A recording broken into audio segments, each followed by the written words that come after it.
할렐루야 환영합시다. 할렐루야. 할렐루야, 아멘. 반갑습니다.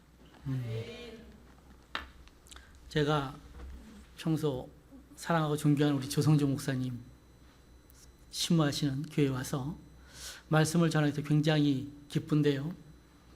여러분, 제가 존경하는 그 존경이라는 단어를 그냥 의례적으로 쓴 거는 아니고요. 사실 제가 지켜봤더니 우리 목사님 여러 가지 면으로 정말 존경할 만한 그런 부분들이 많은 목사님이라는 느꼈기 때문에 제가 존경이라는 그런 단어를 썼습니다. 제가 그 중구 용산 지방에 있는 좀 오래된 교회에 있다가 노원 지방에 3년 전에 왔는데, 사실 목회를 아무리 수십 년 했어도 새로운 지방 가면 낯설고 여러 가지로 어려움이 많은데, 우리 조 목사님이 먼저 저한테 다가오셔서 밥도 사주시고 하여튼 따뜻하게 많이 도움을 주셨습니다.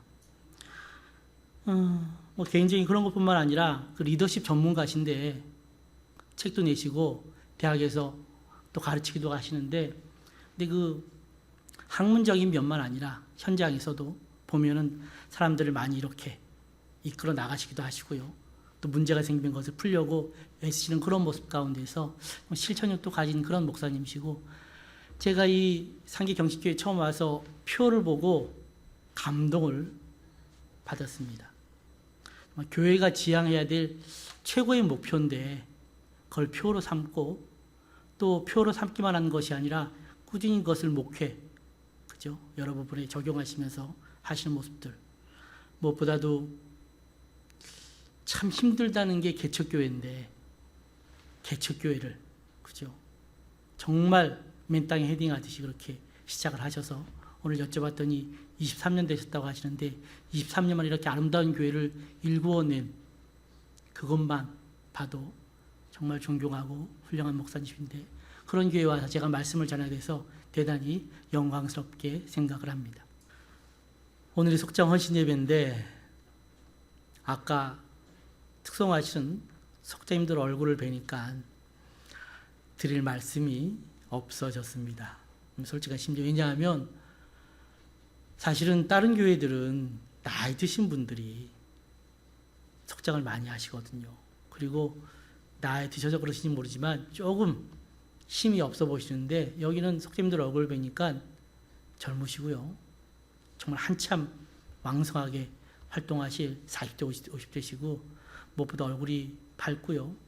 보니까 심지들이, 그죠? 신앙의 심지들이 차 있다는 그런 느낌 받아서, 야, 이거 어떤 말씀을 전해야 될지 고민될 정도로 제가 그 특수하는 모습의 은혜를 먼저 받았습니다. 그래도 준비한 말씀이니까, 그죠?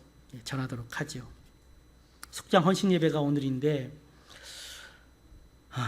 여러분 속장 잘 하실 것 같은데 이 질문이 해당이 될지 모르겠습니다. 속장 할 말 하십니까? 한 번 더 묻죠. 얼떨결에 질문이라서 마음은 대답할 만한 그런 자세가 되어 있는데 즉시 안 나온 것 같아요. 속장 할 말 하십니까? 전 속장님들을 존경합니다. 우리 조 목사님은 존경한다는 표현을 써서 너무 제가 존경하는 분들이 많은 같이 하게 될지 모르겠지만 정말 존경을 합니다. 왜냐하면 이 속장직이 참 얼마나 힘들고 어려운 것인지 알기 때문에 그렇습니다. 일주일에 한 번씩 속돈들 모아서 예배를 드리는데, 여기는 안 그런 것 같지만 많은 교회들이 그렇습니다. 여러분, 속돈들 모아서 예배 드리기가 뻥을 좀 치면 남북 정상 모여서 회담하기만큼 다 모여서 예배 드리기가 그렇게 힘이 듭니다. 그 사정들이 많고 일들이 정말 많더라고요.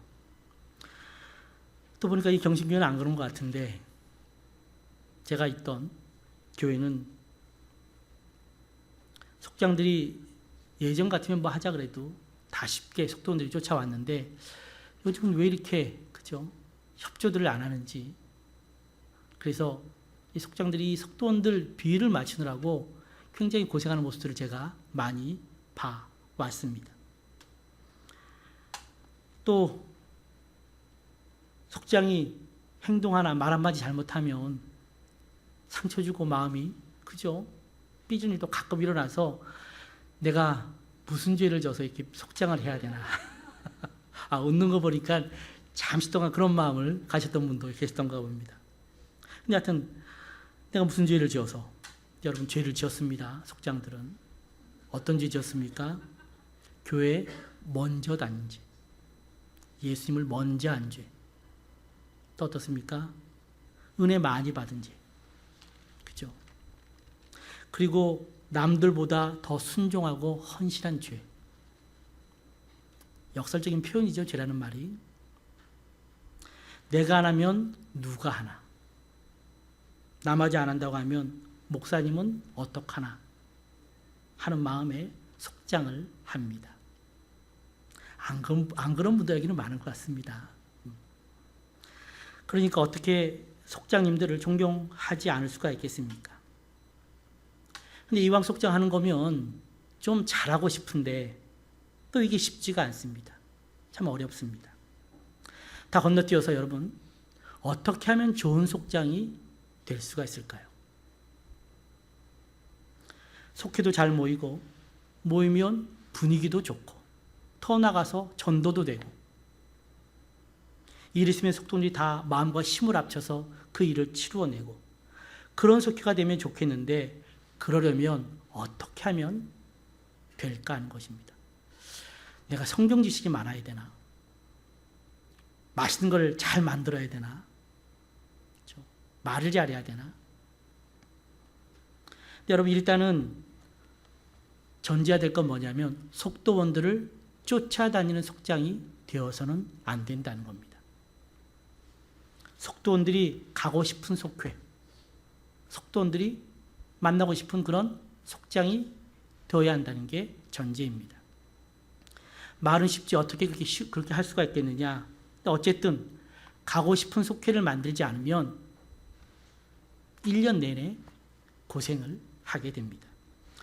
그러면 어떻게 하면 가고 싶은 속회를 만들 것인가? 가고 싶은 속회란 다른 말로 하면 매력적인 속회란 그런 말이기도 합니다. 매력이 있어야 됩니다, 여러분. 끌어당기는 게 있어야 됩니다. 식당도 뭔가 끌어당기는 매력이 있어야 손님들이 오고요. 사람도 뭔가 매력이 있어야 사람들이 따르게 됩니다. 뭔가 끌어당기는 매력이 있어야 하는데, 그런데 매력적인 속회를 만들려면 속장들이 어떻게 해야 하느냐는 것입니다. 성경을 보면 예수님을 제외하고 정말 매력적인 그런 사람이 있었는데 그 사람은 바로 다윗입니다. 사람들이나 부하들이 얼마나 이 다윗을 많이 따랐냐면 성경이 오늘 본문 나오죠. 역대상 우리 11장 말씀 11장 10절부터 12장 14절까지 그 다윗을 따르는 사람들을 그 명단을 쭉 기록을 하고 있습니다. 성경이 따로 떼어서 기록할 그런 정도입니다. 그 많은 사람들이 다윗을 따르면서 다윗이 어려울 때나 또 전쟁을 할 때 또 사울에게 쫓겨다닐 때 항상 함께 했습니다. 그러면 다윗의 어떤 점이 사람들을 끌어당기는 그런 요소가 되겠느냐. 오늘 본문을 보면 다윗에게 사람들이 왜 따르는지를 알게 해주는 그런 장면이 바로 역대상 11장 15절로 19절에 나옵니다. 당시 이스라엘의 적인 블레셋은 굉장히 강한 나라였는데 그래서 이스라엘의 베들레헴 성을 점령을 하고 있었습니다. 다윗은 아시다시피 베들레헴에서 태어났습니다. 그리고 그 베들레헴 성문 곁에는 운물물이 하나 있는데 다윗은 어려서부터 그 운물물을 마시며 자랐습니다. 그런데 지금은 블레셋이 그 베들레헴을 점령하고 있고 다윗은 자기 부하들과 함께 베들레헴 근처 아둘람 굴에 머물렀습니다. 그러다 목이 말랐는지 다윗이 혼잣말로 이렇게 중얼거립니다. 그 베들레헴 성문 곁 우물물을 누가 내게 마시게 할꼬? 마시게 할꼬. 어떤 투입니까? 혼자 그냥 독백십을 하는 그런 말입니다. 근데 그 말을 들은 이 다윗의 부하 세 사람이 다윗이 그렇게 마시고 싶어하는 물을 떠다 주고 싶어 합니다. 다윗이 베들레헴의 물을 저렇게 마시고 싶어 하니까 우리가 가서 떠다 드리자.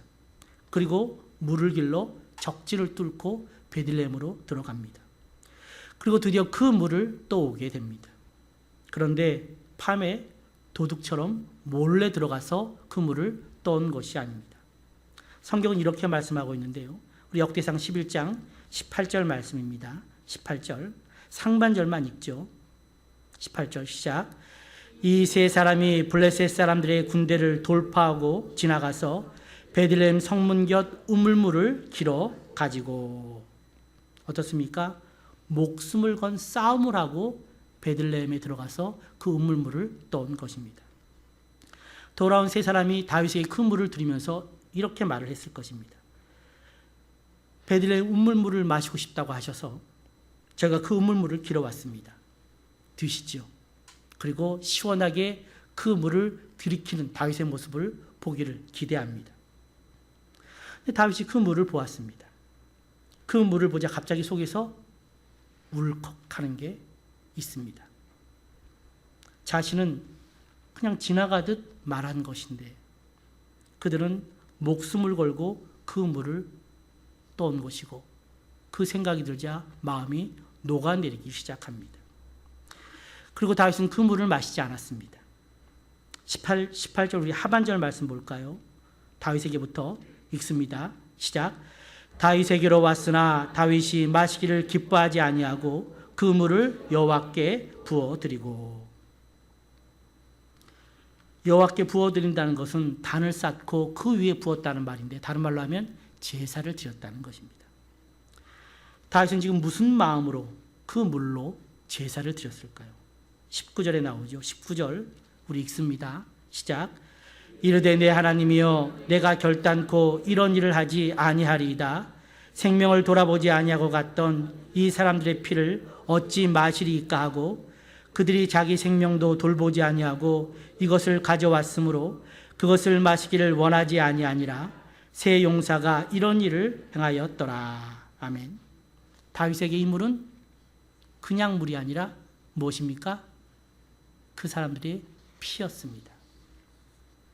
목숨 잃는 것을 무릅쓰고 다윗이 정말 원하는 것을 해주고 싶은 마음으로 떠온 물에서 다윗은 무엇을 보았습니까? 그들의 뜨거운 사랑을 또 피땀을 보았습니다. 그래서 그 물을 차마 마실 수가 없어서 구별된 제물을 하나님께 바치듯이 그 물을 여호와께 부어드리며 제사를 드린 것입니다. 그리고 서원하죠. 자기 사람들을 다시는 이런 위험에 빠뜨리는 일을 하지 않겠다고 하나님 앞에 서원을 합니다. 여러분 보십시오. 다윗의 부하들은 다윗이 지나가는 말처럼 한 그것을 귀담아 들었다가 정말 다윗을 기쁘게 해주기 위해서 목숨 걸고 그 물을 떠오고 다윗은 그런 부하들에게 감동되어서 그 물을 귀한 제물로 부어 제사를 드리고 다시는 부하들을 이렇게 어렵게 하지 않겠다는 그런 서원을 합니다. 근데 여러분 사실 부하들은 그 물을 안 떠다 주어도 그만입니다. 자기들을 지명해서 그 물을 떠오라고 명령한 것도 아니고 그 물 안 떠온다고 죽고 사는 것도 아니고 안 떠다 주면 그만인데 그런데 이 세 명의 부하들은 그 베들레헴 고향의 우물물 그 물을 마시고 싶어하는 다윗의 간절한 소원을 알아주었습니다. 얼마나 먹고 싶으면 저런 말을 할까? 성경 본문을 보면 우리 17절 말씀 볼까요? 제가 읽죠. 다윗이 갈망하여 이르되. 다윗이 간절히 정말 마시고 싶어하는 그 마음을 이 세 명의 부하들이 알아챘다는 겁니다. 그래서 위험을 무릅쓰고 물을 떠다 주게 됩니다. 여러분 여기서 중요한 것은 알아주었다는 것. 알아주었다는 것이 이 본문의 핵심입니다. 근데 부하들만 아니라 다윗도 부하들이 목숨 걸고 물을 떠온 그 정성을 알아주고 있습니다. 알아주었기 때문에 감격해서 그렇게 마시고 싶어 했던 성경 말씀 그대로 하면 갈망했던 베들레헴 우물물이 눈앞에 있어도 정작 그 물을 마시지 않고 있습니다. 지금 고향의 우물물을 마시는 것은 다윗에게 중요하지 않았습니다. 자기의 깊은 갈망을 부하들이 알아주었다는 것. 거기에 감격하고 있습니다. 여러분 알아준다는 것이 중요합니다. 부하들이 다윗의 깊은 갈망을 알아준 것이 중요하고, 다윗은 부하들의 그 피땀 담긴 수고를 알아주었다는 것이 중요합니다. 세상을 좀 깊이 보면 여러분, 사람이 진정으로 원하는 것은 알아주는 것 같습니다. 여러분, 명품백 혹시 좋아하십니까? 그 명백이 얼굴 표정들은 별로 안 좋아하시는 표정들인데 명품백이 왜 그렇게 좋아할까? 사람들이 디자인이 고급스러워서, 아니면 오래도록 쓸 수 있게 튼튼해서, 아니면 중고로 팔아도 값을 많이 받을 수 있어서? 아니죠. 그걸 다 들고 다니는 사람들이 알아줘서입니다. 왜 그렇게 겉으로 우리나라가 성형을 좋아하고 좋은 화장품을 많이 찾냐면, 사람들이 잘 꾸미면 무시하지 않고 알아줘서입니다. 겉으로라도, 자기 속은 몰라도 겉으로라도 알아주면 그것만으로도 마음이 흐뭇한 것입니다. 여러분, 왜 속상합니까? 힘들어 속상하지 않죠. 뭐 속상합니까? 힘든 것을 알아주지 않는 것이 속상하다고 합니다. 가진 것이 별로 없어 우울한 것이 아니라, 가진 것이 없다고 자기를 무시하고 알아주지 않을까 봐 가진 것이 없는 것이 두려운 겁니다.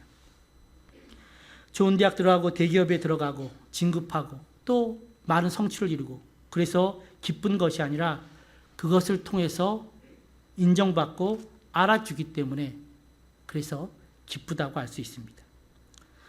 여러분, 알아주는 것이 중요합니다. 우리가 주님께 나와 주님을 찾고 기도하는 것도 무엇입니까? 사람들은 안 알아줘도 우리 주님만은 나를 알아봐 주시기 때문에, 그래서 아무도 없는 그 시간에 주님을 찾게 되는 것입니다. 여러분, 좋은 속장, 매력적인 속장은 어떤 분입니까? 속도원들을 알아주는 사람입니다. 속도원들의 지금 마음이 어떤지, 또 깊은 탄식이 무엇인지, 혹 마음의 눈물을 흘리고 있는 것은 아닌지, 흘린다면 왜 흘리는지, 그것을 알아주는 사람이, 그 속장이 좋은 속장입니다. 여러분, 속회는 자랑하는 것이 아니죠. 여러 교회들은 속회가 자랑하는 자리가 되고 있다고 탕시들을 많이 하죠. 또 흉보는 자리도 아닙니다. 또 가면 쓰고 연극하는 것도 아니죠. 어떤 곳입니까? 알아주는 곳이 되어야 됩니다. 서로의 삶, 또 갖고 있는 힘든 것, 처지, 그 속마음을 알아주는 곳입니다. 알아주고 품어줄 때, 그런 자리가 될 때 그 속회가 어떤 속회가 됩니까? 가고 싶은 그런 속회가 됩니다. 근데 조심할 것이 있죠. 알게 된 다음에 어떻게 하지 말아야 됩니까? 평가하지 말아야 됩니다. 아는 것이 사실은 두렵습니다. 왜 두렵습니까? 내 속사정을 알고 나서 그것 가지고 이렇다 저렇다 판단할까 봐, 뒤에서 흉볼까 봐, 그래서 두려운 마음이 들어서 남이 아는 것을 사람들이 꺼려합니다. 근데 우리나라가 더 성숙해지려면 버려야 될 것인데, 그것은 바로 정답은 하나라고 생각하는 것입니다. 답 하나 정해놓고 어떤 기준 하나 정해놓고 거기에 맞지 않으면 잘못이라고 판단 내리는데, 여러분 그렇죠. 어떤 정말 잘못된 행동을 한 것 같아도 그 속사정을 알아보면 다 그럴 수밖에 없는 이유가 있더라고요. 그것을 알아줄 때 마음이 풀리게 됩니다. 그 속성을 알게 되면 잘못된 것이 아닌데도 틀렸다고 너무 쉽게 판단들을 내립니다. 이렇게 잘잘못을 속해서 따지게 되면 서로 마음이 닫혀지게 되죠. 그러므로 알게 된 다음에는 판단하지 말고 이해해주고 내 일처럼 품어주어야 됩니다. 근데 여기서 우리 속장님들에게 중요한 팁이 하나가 있습니다. 사람 마음을 알아주는 것이 참 좋은데, 그것이 우리가 사람 마음을 알자고 해서 되는 것은 아니라는 것입니다. 속도원들의 속사정과 그 마음과 탄식을 어떻게 해야 내가 알 수가 있을까? 여러분, 비행기나 함정이 오는 것을 알려면 무엇을 세워야 됩니까? 그죠? 레이더를 세워야 되죠. 우리도 영적인 레이더를 세우면 되는데 영적인 레이더를 세우기 위해서 우리가 어디로 가야 됩니까? 로뎀 나무 아래로 가야 되죠. 하나님 아래로 가야 됩니다. 하나님 앞에서 기도할 때에 그 사람에 대해서 기도할 때에 하나님께서 우리에게 그의 처지에 대해서 알려주시는 그런 경험들을 우리는 해봤습니다. 그 사람을 위해 기도할 때 갑자기 그 사람의 형편에 대해서 뭔가 느낌이 오거나 또는 갑자기 연락하고 싶어지거나 과거에 스쳐 지나갔거나 잊고 있었던 그런 말이나 행동들이 의미 있게 나에게 다가왔던 그런 경험들 아마 있으실 것입니다. 우리 하나님 앞에 나가 기도하면 그 사람의 형편이나 말을 안 하고 있는 처지 또 그 속마음을 알게 해주십니다. 그래서 속장이 속도원들을 위해서 간절히 기도할 때 속도원들에 대해서 민감하게 되고 속도원들에 대해서 알게 됩니다. 그런데 속장들이 하나님 앞에 또한 로뎀 나무 아래 계속해서 나가야 되는 이유가 또 한 가지 있습니다. 왜냐하면 속장을 하다 보면 힘든 위기가 오기 때문입니다. 열심히 속장직을 한다고 하는데 속도원들이나 다른 교인들로부터 오해를 받거나 비난을 사는 경우가 가끔 있습니다. 사단의 시험일 수도 있는데 교회 일을 하다 보면 그런 일들이 생기더라고요. 또 아무도 도와주지 않는 그런 고독한 상황을 만나기도 하고요. 그러다 보니까 어떤 생각이 듭니까? 자신은 속장감이 아닌가 싶은 그런 회의감이 들기도 합니다. 우리가 성경 말씀을 한 군데 더 살펴보도록 하겠는데요. 우리 열왕기상 19장입니다. 열왕기상 19장을 보게 되면 로뎀 나무 아래 간 엘리야가 바로 그런 처지에 있던 사람입니다. 열왕기상 19장 1절로 4절까지 말씀, 1절로 4절까지 말씀 한 목소리로 읽죠. 열왕기상 19장 1절로 4절입니다. 시작. 아합이 엘리야가 행한 모든 일과 그가 어떻게 모든 선지자를 칼로 죽였는지를 이세벨에게 말하니 이세벨이 사신을 엘리야에게 보내어 이르되 내가 내일 이맘때에는 반드시 내 생명을 저 사람들 중 한 사람의 생명과 같게 하리라.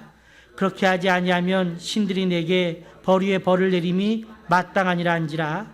그가 이 형편을 보고 일어나 자기의 생명을 위해 도망하여 유다에 속한 부엘세바에 이르러 자기의 사환을 그곳에 머물게 하고 자기 자신은 광야로 들어가 하루길쯤 가서 한 로뎀 나무 아래에 앉아서 자기가 죽기를 원하여 이르되 여호와여 넉넉하오니 지금 내 생명을 거두시옵소서. 나는 내 조상들보다 낫지 못하니이다 하고. 지금 엘리야는 잘 아시다시피 우상 숭배가 극심했던 아합 왕 시대에 북이스라엘에서 활동했던 그런 선지자입니다. 근데 우리가 방금 읽은 열왕기상 19장 1절로 4절 말씀 보게 되면 그 뛰어난 선지자였던 엘리야가 절망을 하는데 그 절망하는 까닭이 세 가지가 나옵니다. 이게 우리가 하나님 일을 하다가 겪게 되는 절망, 그것을 또한 대표하기도 합니다. 하나는 암울한 환경이고요. 또 하나는 깊은 고독이고 세 번째는 자신에 대한 실망입니다. 먼저 우리가 암울한 상황을 좀 살펴보죠. 앞서 엘리야는 갈멜산에서 바알 선지자 450명과 대결을 하게 됩니다. 바알 선지자 450명과 엘리야가 각각 송아지에 각을 떠서 제물로 마련한 다음에 하늘로부터 불이 내려와서 그 제물을 태우는 시합을 벌입니다. 먼저 바알 선지자들이 송아지를 잡아 제단에 올려놓은 다음에 아침부터 낮까지 바알 이름을 부르면서 바알이여 우리에게 응답하소서 하고 소리를 질러대는데 아침이 지나고 낮이 지나고 저녁이 다가올 때까지 바알로부터 아무런 응답이 없습니다. 그래서 엘리야가 뭐라고 조롱합니까? 야, 너희가 섬기는 바알신이 용번 보러 갔나 보다. 더 소리를 크게 질러라 라고 조롱을 합니다. 그래도 아무런 응답이 없자 이제 저녁이 되어 엘리야가 나섭니다. 엘리야는 일부러 송아지 제물 위에 물을 4통의 물을 3차례나 붓게 해서 흥건하게 만든 다음 하나님의 이름을 부르며 기도를 합니다. 그러자 하늘로부터 뜨거운 불이 내려와서 송아지 제물과 도랑에 가득 차 있던 많은 물들을 다 말려버립니다. 그리고 여호와가 참 하나님임을 증명합니다. 그러고 나서 바알 선지자들을 다 죽여버리고 여호와께 구하여 오랜 가뭄을 해갈시키는 비를 내리게 하는데, 그런데 이 통쾌한 승리 이후에 일이 벌어집니다. 이방 여인으로 아합 왕에게 시집와서 북이스라엘을 바알 우상 숭배의 나라로 만든 이스벨 왕비가 이 소식을 듣고는 부하들을 동원해서 엘리야를 반드시 끝장을 내겠다고 죽여버리겠다고 겁을 줍니다. 그러자 큰 권세를 가진 왕비가 그런 협박을 하자 엘리야는 두려움에 빠지게 됩니다. 그리고 주위를 둘러보니까 모든 사람들이 자기를 죽이고 자기를 신고하려고 하는 아합 왕과 이세벨 왕비의 부하들인 것 같습니다. 정말 이 엘리야의 목숨은 거센 폭풍 앞에 등불 같은 가련한 신세입니다. 근데 여기 엘리야를 절망케 하는 또 다른 이유가 있습니다. 우리 앞에 열왕기상 18장 볼까요? 18장 4절입니다. 19장 앞에 18장 4절 한 목소리로 읽습니다. 시작. 이세벨이 여호와의 선지자들을 멸할 때에 오바댜가 선지자 100명을 가지고 50명씩 굴에 숨기고 떡과 물을 먹였더라. 이세벨이 여호와의 선지자들을 멸할 때에 이세벨이 여호와의 선지자들을 죽였다는 말씀입니다. 물론 오바댜라고 하는 그 하나님의 사람이 몰래 여호와의 선지자 100명을 숨겨놓기는 하였지만 눈에 보이는 여호와의 선지자들은 다 죽임을 당한 그런 상태입니다. 그래서 엘리야는 자기를 제외하고는 모든 여호와의 선지자는 다 죽었다고 생각을 하고 있습니다. 이제 엘리야에게는 힘이 되어주거나 함께할 사람은 하나도 없는 것 같습니다. 사람이요, 아무리 상황이 어렵고 힘들어도 자기와 마음을 함께할 사람이 있으면 그것으로 큰 힘이 되고 위로가 되는데, 이제 아무도 자기와 함께 해주는 사람이 없다 보니까 외롭고 불안하고 힘이 듭니다. 근데 여기에 더 큰 절망이 엘리야에게 있는데 그것은 바로 자신에 대한 실망입니다. 지금 엘리야가 자기를 죽이려는 이세벨의 위험을 피해서 도망을 치고 있는데, 우리 다시 열왕기상 19장 볼까요? 3절 말씀입니다. 3절 읽습니다. 시작. 그가 이 형편을 보고 일어나 자기의 생명을 위해 도망하여. 도망을 치고 있습니다. 도망을 하면서 곰곰이 생각을 해보니까 자신이 얼마나 한심하게 보이는지 모릅니다. 사실 엘리야 자신은 그래도 다른 사람과 다르다고 생각을 지금까지 해왔는데, 근데 정작 두려운 상황을 만나자 자신도 도망을 치고 있습니다. 얼마나 자신이 부끄러운지 모릅니다. 그런 자신이 비참해져서 죽고 싶은 심정이 듭니다. 그리고 하나님 보기도 부끄럽고 앞으로 하나님 일도 제대로 할 자신이 없어졌습니다. 이런 부끄럽고 기막힌 상황을 만나자 어떤 생각이 듭니까? 이제 할 일은 죽는 길밖에 없다. 빨리 죽자. 그래서 혼자 광야로 들어가서 한 로뎀나무 아래 누워 죽기를 구하는데, 그게 바로 4장 하반절에 나온 말씀인데 4절 다 읽도록 하죠. 4절 읽습니다. 시작. 자기 자신은 광야로 들어가 하룻길쯤 가서 한 로뎀나무 아래에 앉아서 자기가 죽기를 원하여 이르되, 여호와여 넉넉하오니 지금 내 생명을 거두시옵소서. 나는 내 조상들보다 낫지 못하니이다 하고. 여러분 혹 이런 생각 든 적은 없으십니까? 지금 엘리야의 마음이 이런 마음이죠. 주님, 이제 더 바랄 게 없습니다. 나의 목숨 거둬주십시오. 죽여주십시오. 내가 그동안 내가 그렇게 못났다고 욕했던 내 조상보다 나을 게 하나도 없는 자이고 아무 쓸모없는 자입니다. 라고 탄식하고 있다는 겁니다. 그래서 굶어 죽기로 결심을 하고 아무것도 먹지 않은 채 로뎀나무 아래에 누워 있는데, 그런데 이렇게 깊고 깊은 절망에 빠진 엘리야에게 누가 찾아옵니까? 하나님의 천사가 찾아오죠. 그리고 어떻게 합니까? 열왕기상 19장 5절 말씀 읽습니다. 시작. 로뎀나무 아래에 누워 자더니 천사가 그를 어루만지며 그에게 이르되 일어나서 먹으라 하는지라. 6절 계속 시작. 본중 머리맡에 숯불에 구운 떡과 한 병 물이 있더라. 이에 먹고 마시고 다시 누웠더니. 지금 주님께서 보내신 천사가 엘리야를 부드럽게 어루만져 줍니다. 그리고 눈을 뜨게 한 다음에는 그에게 먹을 것과 물을 줍니다. 그렇게 엘리야에게 새 힘을 얻게 하시고 그리고 일어나 가야 할 길로 가게 하십니다. 안 그런 것 같은데 우리 경식교회 속장님들은 어쨌든 하나님 일을 하고 속장직을 감당하다 보면 힘들고 외롭고 때로는 아무도 몰라줘서 탈진할 때가 있습니다. 또 지금 내가 뭐하나 싶은 좌절감이 들기도 합니다. 근데 그것을 여러분 이겨내야 속회를 세우는 좋은 속장이 될 수가 있습니다. 그때 로뎀나무 아래 가야 답이 있고 하나님의 새 힘을 주시는 은혜를 받을 수가 있습니다. 새 힘을 공급받아서 역풍이 불고 외로움을 느끼고 자신에 대한 회의감이 들 때도 넘어지지 않고 서 있을 수가 있고 앞으로 나아갈 수가 있습니다. 하나님이 사랑하시는, 진정으로 하는 말입니다. 하나님이 사랑하시는 우리 상계경신교회 성도 여러분, 그리고 속장 여러분, 여러분 때문에 하나님 나라의 소망이 있고 상계경신교회의 소망이 있는 줄로 믿습니다. 여러분이 멈추면 교회도 멈추게 되고요. 하나님 일도 멈추게 됩니다. 좋은 속장이 되시길 바라는데 속도원을 쫓아다니는 속장이 아니라 속도원이 쉽지 않지만 좋아서 찾아오고 만나고 싶은 속장이 되시길 바라고, 여기 속장들만 계신 것이 아니라 속도원들도 계시는데 속도원들도 그 속장님들의 수고를 알아주시기를 바랍니다. 사랑은 서로 사랑이기 때문에 그렇습니다.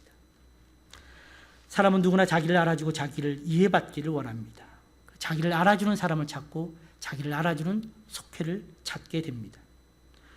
늘 하나님 나라 로뎀나무 아래 거하심으로 속도원들의 그 속에 있는 심정까지 잘 아시는, 또한 더 나아가서 하늘의 힘을 공급받아 참 영적으로 척박하고 메마른 이 시대에도 지치지 않고 새 힘이 솟는 그런 좋은 속장이 되어서 속회를 잘 이끌어 가시는 그런 여러분들 되시기를 주님의 이름으로 축원합니다. 기도하겠습니다.